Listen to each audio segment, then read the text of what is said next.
Welcome to Chasing a Murderer, and today we have a very sad story coming out of LA. This story is full of heartbreak, and it seems that the Kobayashi family needs as much support as they can get right now. We're going to talk about one family member in particular who dropped everything in his life in Hawaii to head to LA, but now he's become part of the tragedy. What could break the courageous father fighting with everything that he has in him to locate his missing daughter who disappeared on a planned trip to New York City? New information coming out between the media and the family says that Ryan Kobayashi, 58, the father of the missing 31-year-old Hana Kobayashi, died Sunday after jumping to his death, allegedly. According to sources, this happened near one of the last places that his daughter Hannah visited right before her disappearance, and at a parking garage not too far away anyways, near the LAX. At the time that I made this video, a coroner had not revealed the official cause of death for Ryan, although his family revealed that he died by suicide. They believe that Ryan died by jumping from the parking garage in Los Angeles after several weeks of searching for his daughter. Remember, guys, he was the man that was out there, rain, snow, it didn't matter, handing out flyers, speaking to media. Although he didn't look too comfortable about that, but he did it. And it was obvious that Ryan was in deep pain and struggling to cope with the tragic event. There's no doubt that this family was suffering from extreme exhaustion and continued pushing the search for Hannah because they felt as though investigators and the police in the area were letting them down. If you've never been through some type of tragic event similar to this, losing a loved one, dealing with sicknesses, well, it's exhausting. And it can play a huge role on your mental health, your physical health, and everything. And it seems that many people, humanity forgets what it's like until it happens to them. So, real quick, let's kind of go over this video. I'm only going to play some clips here. If you want to see the entirety of this, you can go to Daily Mail. I really feel like Daily Mail did a great job putting everything together into one piece. And this was in the evening around 10 o'clock at night, and that was on Monday. That was 11 days ago. So we have rallied here today because we want to find Hannah, and I think that everyone wants to find Hannah. So we've asked for volunteers to come here and spread the word. The Lakers game is happening right now, so there's hundreds of people coming here as the efforts because we're so tired. We just thought that it would be the best focus on us for us. So I just want to say thank you so very much to all of the volunteers. Now, that isn't the best clip. It's because they were on a busy highway, a lot of people surrounded them, but they were saying how exhausted they were, and you could hear it in her voice. What I have noticed is there's a lot of skeptical people who are following this case that are having trouble accepting how Ryan has been deemed to have died. Now, all this happened or began after Ryan's daughter, Hana Kobayashi, sorry guys, I'm having trouble with that name, a Hawaiian resident, flew from Hawaii to LA for a layover. But Hannah sadly missed her departure flight in LA, and so she was not headed to the Big Apple. Instead, she was on standby. Now, she was supposed to have met her aunt in New York City, and she also had a photo gig with the indie artist J.W. Francis. I mean, she had planned to spend a few events with her aunt. So these are very scheduled, and you have to be on time in order to make these events. A lot of people are thinking, there's no way she would probably miss the flight on purpose. And then you have other people that are saying she probably did it on purpose. If she did or didn't, it still doesn't make sense. Her father, Ryan Kobayashi, along with several family members, flew to LA after the string of alerting texts from Hannah's phone raised several eyebrows. Not only that, they began to lose phone connection with their loved one. So the phone went dead. That doesn't make sense since she mentioned something about charging it, at the airport, which a lot of people do. Now, days later, she's last seen in the metro area with an unknown male. Family said that she didn't look okay. And right before she went missing, Hannah hinted, and this is where things just don't seem to add up, that she may be in trouble, that someone she thought she loved tricked her into giving away all her funds. Mentioned that she may need assistance getting to New York City. But on November 11th, her phone just went completely dead. And the worst thing about it, it's been 2 weeks and no one has heard from her since.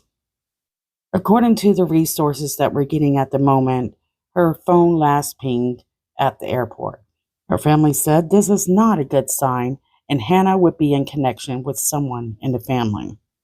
Since Hannah's disappearance, the family struggled to get much help from the police, and they only had a few texts and videos to help them connect the dots to find Hannah, their missing loved one, and bring her back home safely. But there are a lot of cameras in the area that, like the grove that she was in, so we're thinking maybe investigators are putting together that video. We hope. You could hear the stress in the voice of the family, and you could just really feel that they felt alone. I think most of all, they felt helpless. They wanted to help Hannah, but they didn't have an idea of where to start or what to do, and what they depended on most, which was the police, were moving too slow. Now, they did say they believe the police are just now taking the case seriously, but didn't elaborate on the details or future plans. Remember, they didn't believe that police cared about Hannah at the beginning. Now, the fact that the police have been quiet has been quite questionable because there's been no information given out. In many cases, sometimes if they know something, they don't want to hurt the case, so they won't say a word. But they at least, when you have a nationwide interest in a case, do a press conference of some kind, at least mislead them or whatever. But we're not certain, how the investigators are dealing with this case at this time. The family has set up a GoFundMe to help aid in the search for Hannah, to get the help and resources needed to remain in LA and continue to search for their family member. As you can imagine, hotels, food, transportation, and getting the search materials or necessities are not cheap after all. They're in the middle of a city they don't know anything about with only the clothes on their back. Hannah's father, Ryan, appeared on multiple media sources along with other family members pleading to the public for assistance and making the police aware of their struggles. There's no doubt in my mind that families that are going through things like this, where they're in the middle of nowhere, they're thrown into this blindfolded and need every ounce of help they can get. But something I noticed about LA, the LA police and their leaders do not seem to help families much facing such struggles. It's just another missing person. I mean, I've seen and I've heard families from the area complaining about their concerns and the fact that they're afraid for their children to walk the streets or they might get abducted. Parents say that the children are very targeted in that area and the parents have to be extremely aware of their surroundings due to the growing kidnapping in that state and in the LA area. You hear that huff? That is my poodle throwing a fit because I'm making a video and not paying attention to her. I'm sorry, guys.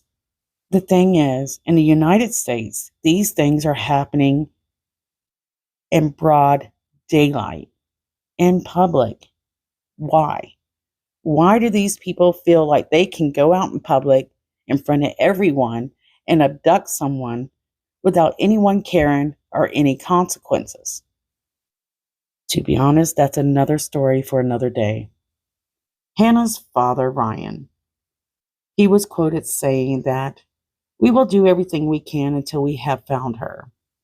We just need to get the word out there about her. She's a wonderful person who brings joy to so many people. Isn't it enough that this one family had one tragedy where they still haven't gotten enough answers or any answers at all about the whereabouts of Ryan's daughter, Hannah, but now he has taken his own life? There's no doubt that this family is going through one of the worst imaginable tragedies anyone could go through. And I really don't think anyone can even imagine what this family has been through the past 2 weeks. My concern is this, is several of these incidents could have been prevented, especially with Hannah's father. If the city had just offered more help, more understanding, and more resources to this family to help guide them through this horrible event. Now, the investigators could have given them new information that made him lose even more hope, and he was already in a bad place. And if that was the case, they should have offered some type of counseling, reassurance, and made sure that they built up that family's strength. Who knows? Maybe he was told, he would never see his daughter again, and he become overwhelmed by that. I just cannot imagine, how exhausted they are, their mental state during all this. And this would make a person not be in their right mind and making their best of choices, especially with lack of sleep and all that stress. And to anyone that thinks that suicide is the answer, it isn't, because there are people that love you and they want to help you. If you are in that much pain, make sure that you reach out to someone. There's nothing wrong with needing help. We all need help some days. I just wish the city of LA would have offered more assistance to this family. I am not impressed with the community in Los Angeles, the leading community that would be their mayor, police, investigators. They are very detached from their community, which is something that's happening all over the United States, and detached from their community. And we need to bring that attachment to a community back, bring the humanity back. And if your leaders are not leading your community to be united, don't elect them back to office. You don't need anyone like that. Not to mention, all over, you're not crazy if you're noticing this and you're looking around, why isn't anyone saying anything? They are cutting down community services like the police and making it difficult on communities because they care less about community and their needs. And I'm not pointing out one nonprofit when I say this. There are nonprofits all over the place out there that are making money off of people's heartache. It's like you're a small fish thrown into an ocean of sharks. Now, what Hannah's family had to say was, the Kobayashi family endured a devastating tragedy today. After tirelessly searching throughout Los Angeles for 13 days, Hannah's father, Ryan Kobayashi, tragically took his own life. This loss has compounded the family's suffering immeasurably. Now, the family has been going crazy, reaching out to media and stuff for help, but now they're kind of quit contacting us during this time. And that's because they're feeling quite overwhelmed. And not only that, you have a lot of people that just don't know when not to bother a family. So let them reach out to you. Because in another statement, the family, they told you, where they're at. The trauma that they are enduring is profound, and that they now face an additional burden of grieving the loss of their family pillar and navigating the next steps. So real quick, a lot of resources are putting this out there. If you feel like you want to take your life, There is a source out there that you can use, and all you have to do is text 988. And I hope the family realizes that they have to rest. You have to rest, or you will be of no use to Hannah or Ryan. Now, the family has been receiving quite rude comments about Hannah, and I've even had them on my channel, and they are very unsavory. But what I would say to this family is you're going to have those comments. You have people out there like that just have no morals, and you have to ignore them. Don't read the comments. I think that's the best thing to do. Now, we're still hoping that Hannah is located. We haven't been updated on Hannah, and I checked again this morning. Still no new information, just the information on her father. Our hopes that Hannah is still out there and alive. Please, community, share her face, share her story, and help this family. If you can volunteer and you're in that area, that would be tremendously helpful. I hope the investigators pick up the pace and that they do the right thing and the leaders do the right thing. And we're sending some cushion for your hearts, guys. Hang in there. You can do this. You're strong. We love you. And we'll see you soon.